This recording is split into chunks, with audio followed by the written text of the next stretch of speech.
Hi everyone, and welcome to the Purdy Cute channel. Is Harajuku fashion cultural appropriation? Is Harajuku cultural appropriation? Is Harajuku dead? Yes. But it would seem that is Harajuku fashion cultural appropriation is the topic of the youth today. Ugh, youths. And now, because of the youths, more and more people are getting confused these days. Hey. So I thought, hey, I'm pretty qualified to talk about this subject. I didn't spell qualified when I was writing the script for this, but I know what I'm talking about. Leave me alone. But before we get into the real juicy, meaty, gritty content of this video, I'm gonna go on a small tangent. Do you, or do you not,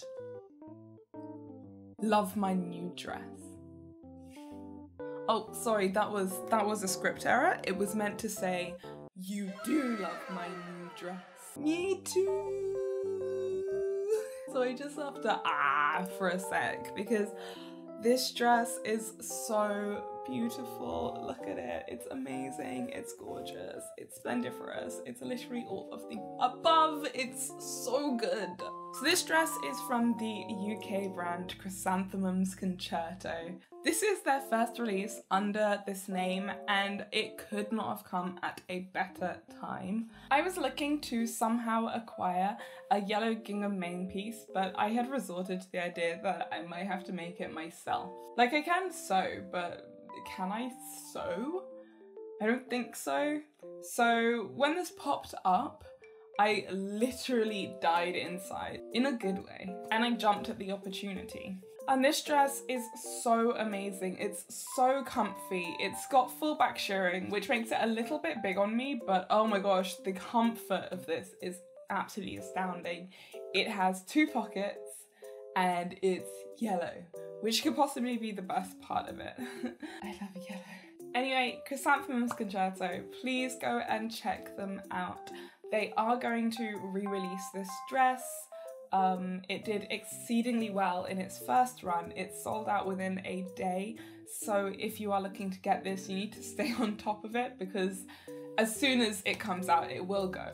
And I really, really cannot recommend this more. Like, go check them out. And thank you, Chrysanthemums Concerto, for my beautiful dress. I love it. Gush over. Over the past 18 months or so, alternative fashion has really boomed for some reason, which I just can't put my finger on. People have had more time in this past year and a half than they have ever before. Odd. But this time has meant that people are able to experiment with their fashion more and learn about new fashions. And as a result, Harajuku fashion has become way more well-known and popular. I thought Harajuku was dying. Guess the youths are doing something youthful with their time, reviving dying fashions and all that. However, as great as this is, the more people that know about Harajuku fashion, the more irritating people know about Harajuku fashion, and the more irritating people know about Harajuku fashion, the more we get irritating takes like, Harajuku fashion is cultural appropriation because it's from Japan. I think the first thing to point out here is, how can a fashion be cultural appropriation? Do they mean that because these styles have been influenced by Western fashions and themes, that they have been appropriated by Japan? No, because as dumb as that argument is, it still takes at least some level of knowledge of what Harajuku fashion is to make that argument. Instead, they mean that Westerners are appropriating Japanese fashion by wearing it. Now, fine, I'm willing to understand where this take might come from. When people learn about cultural appropriation, they tend to hear examples such as wearing black hairstyles and wearing native traditional clothing. We often talk about how wearing clothes of other cultures can be cultural appropriation, and I think a lot of people take away from that you can't wear clothes from other countries. And half the time when these things are called out for being cultural appropriation, there's none to be seen. So maybe we should start by defining exactly what cultural appropriation is. But before we do that, a word from our sponsors.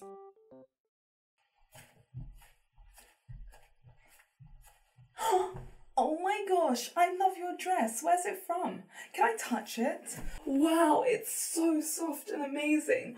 Also, I just ate barbecue chicken wings, ribs, fries, pure oil, and Cheetos without washing my hands or face. You're welcome. So, why are you wearing this? Hen party? Wedding? Princess birthday party? Stag do? You're a stripper? A living doll? Little Bo Peep? Cinderella? You escaped a dollhouse? You're a loser. A freak. Your parents didn't raise you properly. You're a time traveller? Stuck in the wrong century? You need to get home but you can't. You're an anime? A manga? You're Alice in Wonderland. Oh wait! I know what this fashion is called. You do? Alice Closet! Alice Closet. Alice Closet, the popular anime fashion roleplay game available on the App Store and Google Play. No, it's called Lily, with character designs by the famous manga artist Arina Tanemura, who worked on the manga series Full Moon or Sakashite and the popular mobile game Idolish 7. Okay. This game involves plenty of styles, so there's stuff for everyone. Are you alright? With a captivating storyline narrated by Japanese voice actors so you can have the best time navigating this fantasy wonderland. Who are you talking to? There are so many features to play with. Own 4 Alices which you can dress up and battle with. Interact with the many NPCs in the game via phone calls, messages and birthday parties. Open your own shop which is very reminiscent of a certain DS game that still hasn't been announced for the Switch. Yeah, when are they going to release them? Not only are you able to fully customize your Alices with a dizzying array of clothing, hair, makeup, accessories and skins, but you can also customize your own home too. That's actually kind of cool. Yeah, they even have loads of gacha with rare and super cute clothing to get. Whoa, is that a pony bag? I am particularly liking the current box gacha which has pirate themed outfits and these little perching parrots. Oh, so cute! And you can show off all your cool clothes by going to the garden, a place where you can participate in contests against other players. You can join the fashion show and have others vote on your outfit, or you can get creative in the gallery and show off all your creations for the world to marvel at. So, can you only get clothes in the gacha? Heck no! You can buy, craft, dye and gain clothes by completing story levels. There's even a place to create dolls for your, dolls. I can't lie, this sounds amazing. I'm sold. How much is it? How much?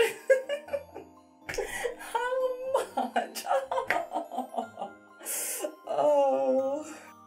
Yeah, how much is the... It's free, of course. What the... Yeah, free. You have nothing to lose by downloading this great game, so head on over to the App Store or Google Play to get it today. Link in bio. Again, who are you talking to? Alice Closet. Boy, what a game.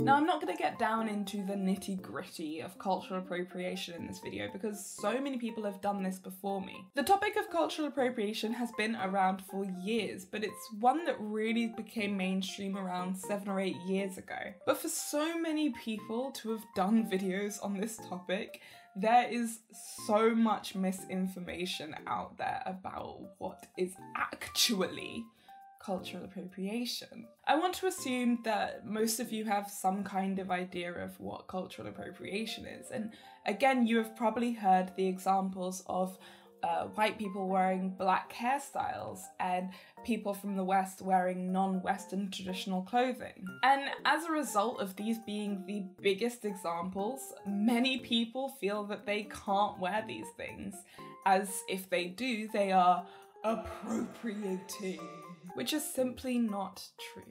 To learn a bit more, I suggest you watch Tinoir's video on the subject, link in description. Honestly though, I hear so often people say that there is a fine line between appropriation and appreciation, but there just isn't. There's like a great wall of China in between the two. Like, Really, guys? Like, come on, really? If something is taken from another culture and rebranded to seem cool and trendy and desirable for the taker to have, but cringy, unprofessional, savage, and uncultured for the takee to have, then that's cultural appropriation. Bonus points if the taker profits off of this, while the takee suffers significant loss from it and is forced to give up their own culture in order to survive. Appreciation, however, is, although excessively cringy, when someone dons something from another culture simply because they love it. They may not get it right, and yes, that could be an issue. Again, very cringy because someone getting something wrong. Am I right? But they're not taking something from someone else, they're uplifting that thing. Take, for example, when I lived in Japan. That was cringe. Take, for example, when I lived in Japan. There was a guy who went to my uni who absolutely loved black hip-hop culture. So much so that he got his hair permed into an afro and used to wear an afro comb in it most days. Now, was this cringy? Yes. Was it appropriation? No. He just loves afros. He loves afros. What can I say? My guy, my dude, he loves afros. He just loves afros. Thanks, my dude. Yeah. My hair is pretty cool. Thanks, my guy. Cringe. That is 100% appreciation. He was doing absolutely nothing wrong. And the reason that I cringed was, well, I don't want to get too deep into it, but when your culture has been appropriated for so long, it's really hard to differentiate in your own mind the difference between appreciation and appropriation. Wearing black hairstyles is not actually in itself cultural appropriation, but it's the way that historically white people have worn these styles and made them fun, festival, holiday styles instead of practical ones, which for the majority of black people, they are. This has meant that in the white mind, these hairstyles are unprofessional and not for the workplace, and therefore have barred black people from doing things that their white counterparts can, just because of their hair. Once you know what cultural appropriation is, it's a lot easier to understand why things are and aren't cultural appropriation, obviously. But I think a lot of people talk on this subject without really understanding it themselves, and thus why there is so much misinformation out there. So now that I have explained cultural appropriation, I know that we must all have the deepest, fullest understanding, because I am the best teacher. So let's talk about Harajuku fashion, can we? I'm dying to talk about Harajuku fashion. So Harajuku is the name of a district in Tokyo that's known around the world as this place filled with weird, colourful, quirky fashions. But I like to think of it as the Camden of Tokyo. Now, if you don't know London's Camden, it's an area in North London famed for its relation to British alternative subcultures. But nowadays, it's just a tourist trap filled with equal portions of cheap jewellery and noisy crowds. Needless to say, the old kids stay away. You see, as I know too well, weird fashion attracts gawkers. If you've ever worn a loud fashion like Lolita, you'll know what I like to call the celebrity phenomenon. One person asks you for a quick photo, you say yes, and before you know it, you've been standing there for an hour, you've drawn a massive crowd, and the BBC News team is rolling up to do an interview with you. It always happens, and it seems that the bigger the group of weirdos, the more people it attracts, and this is what happened to both Camden and Harajuku. Now, I am simplifying. There is a bit more as to why both Camden and Harajuku are tourist traps nowadays. But I guess all I'm trying to say is Harajuku is just a district in Tokyo with some shops and a famous street. Harajuku fashion, on the other hand, is the name given to a collection of fashions that gained prevalence during the Harajuku golden era of the 1980s to 1990s. Really though, if we're just talking about Japanese alternative styles, then it's better to use the term J-fashion or Japanese street fashion to talk about these alternative fashions, as they don't really tend to have such a geographically set founding nowadays. Plus, like, who even goes to Harajuku anymore? That's like so 2010. OMG. I don't know, personally, I find the term Harajuku fashion a little outdated. It makes me think of the older fashions like Visual Kei and Gyaru and Morrigal. Fashions that don't really have a massive following anymore. Fashions that have kind of been dying for a little while. I really just put anything that's kind of still prevalent or newer under Japanese street fashion or J fashion. I think this is just personal preference though, so for the sake of this video, I am going to keep saying Harajuku fashion, and I do just mean alternative fashions in Japan. But anyway, these fashions don't really have a similar aesthetic to each other. Obviously there are some that really do, but if you put Morrigal next to Decora, they're two very different things. And if we dig even deeper, there were a lot of styles that were worn on the streets of Harajuku back in ye days of old that didn't have a name. They weren't categorized under a style, and that's because the idea of Harajuku fashion was to really play around with it, to have full artistic control over what you were wearing. And much like in mainstream fashion, different motifs, fabrics and colors fade in and out of popularity. The J fashion that you see nowadays is very different to what you used to see in the past. It's much more subdued than its 90s and early noughties counterparts. I guess the point that I'm trying to make is that Harajuku fashion is just Japanese alternative fashion. In the same way that here in the UK we created the subcultures like punk and goth, there they've created Visual Kei and Lolita. So Harajuku fashion is Japanese, but is it traditionally Japanese? Well, no. If you've ever seriously studied Japanese language for a year or two, you would have come across these two words, wafuku and yofuku. Now, fuku just means clothing, and if you put a wa in front of it, it means Japanese clothing. So this means clothes like kimono and yukata. Yofuku, on the other hand, is clothes from the from the West. OMG guys, you ever just other language de hanasu? Oh my gosh, I did it again. I'm so quirky. Oh. When learning Japanese, yofuku is a really important word to know because it comes up time and time and time again. You don't really hear Japanese people use the term fuku alone. Instead, whenever they talk about clothes, they'll use yofuku if they're not talking about wafuku. And this extends to alternative fashion.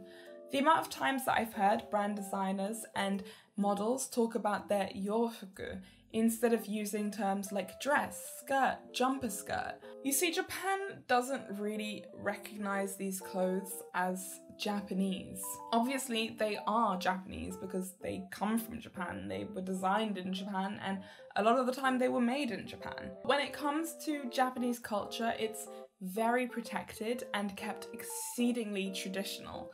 So anything that isn't traditional isn't really truly at its core Japanese. It's not held in the same reverence as wafuku is. Japanese alternative fashion, Harajuku fashion, kind of sits atop of Japan. It's Japanese, but it's not Japanese in the same way that kimono and yukata is. On top of that, Japan has really made an effort to push these alternative Harajuku fashions on the West. If you got into Japanese pop culture in the noughties or early 2010s, you'll have probably heard the term Cool Japan. And if you haven't heard it, you should look it up because it's really, really fascinating and kind of weird. But at this time, Japan wanted to push itself as a soft power, and it noticed that a lot of people from the West were starting to learn about its pop culture more. It saw that people were playing its video games and associating with its music, and it saw that a lot of people were wearing its alternative fashion styles. Nowadays, you really see the outcome of this Cool Japan push, with things like Pokemon and Studio Ghibli becoming almost household names. Sanrio's everywhere, and Hatsune Miku was supposed to perform at Coachella. If it weren't for us weebs and the Japanese government funneling copious amounts of money into the movement, you'd never have your Hello Kitty X insert favourite brand here collab merch. You're so welcome. Japan Senpai finally noticed us and realised there was a massive market for its pop culture and wanted to promote it further, hence Cool Japan. They actively wanted to export these alternative fashions because it helped their economy grow. So Harajuku fashion becoming more well known in other parts of the world was a conscious effort on Japan's part. They wanted us to not only go and see people wearing these fashions, but also to buy and wear the weird clothes ourselves. So I haven't gone into the entire history of Harajuku fashion in this video, and there is quite a lot more to it. But I wanted us to be able to come to a conclusion together, so I think maybe now's a good time to ask the question that you came to this video for. As we previously discussed, in order for cultural appropriation to happen, there has to simultaneously be an oppression of an appropriatee, while an appropriator profits from it, which is not at all what we see when it comes to Harajuku fashion. Instead, we see the opposite happening. Japan actively profits off of people in other countries wearing its weird fashions. And for the most part, J-fashion wearers hold the designers and the founders of these fashions in very high regards. So no, wearing Harajuku fashion cannot be cultural appropriation. Okay, so what about when someone non-Japanese profits off of Harajuku fashion? Say they have a large Insta following, or they create clothes and items in those styles. Are they appropriating? You can profit off of these things without pushing the creators down. Like, I know historically that's not the way the West have done things, so I understand. We're all a little bit, ooh, can we? Maybe we can't in the West. Maybe we're unable, because we seem to have been unable in the past. But we can try. I know. Crazy. As long as you aren't manipulating anything negatively, which is quite hard to do with fashion anyway because artistic freedom, and as long as you're upholding the roots of these things, then yeah, it's absolutely fine. Take for example this dress that I'm wearing. It's clearly designed with the Lolita style in mind. Now what would be worse? Creating this and saying that it's Lolita, or creating this and saying that it has absolutely nothing to do with Lolita. You don't even know where that came from. Lolita? Disgusting. I'm just saying. Contributing to a fashion subculture or a movement like Lolita is not appropriating. Heck, even creating something like kimono is not appropriation, as long as you do it in the right way and learn from someone who actually traditionally created those things. Getting your hair done in black hairstyles is not appropriation, as long as you get your hair done by someone who knows what they're doing and you call your hair what it is. A black hairstyle. If you don't disrespect these things, then you can't appropriate them. Cultural appropriation is an issue, and it's important that we understand what it is so that we can tackle it. Wanting to participate in another's culture is not inherently wrong, but there may be reasons why it's not appropriate. But in the case of wearing Harajuku fashion, I'm pretty sure we've got the green light to go ahead. So enjoy your pastel, your yami and your yume, your frills and your lace, and the excessive amounts of hair accessories. Harajuku fashion is for everyone, so go out there and enjoy. So I hope you enjoyed the video, and I just want to say a quick thank you to Alice Closet for sponsoring. I really enjoyed their game and I can't wait to see you guys there too. Thank you all so much for watching, and as always, thank you for liking, commenting and subscribing, and I will see you in my next video. Bye! Mwah!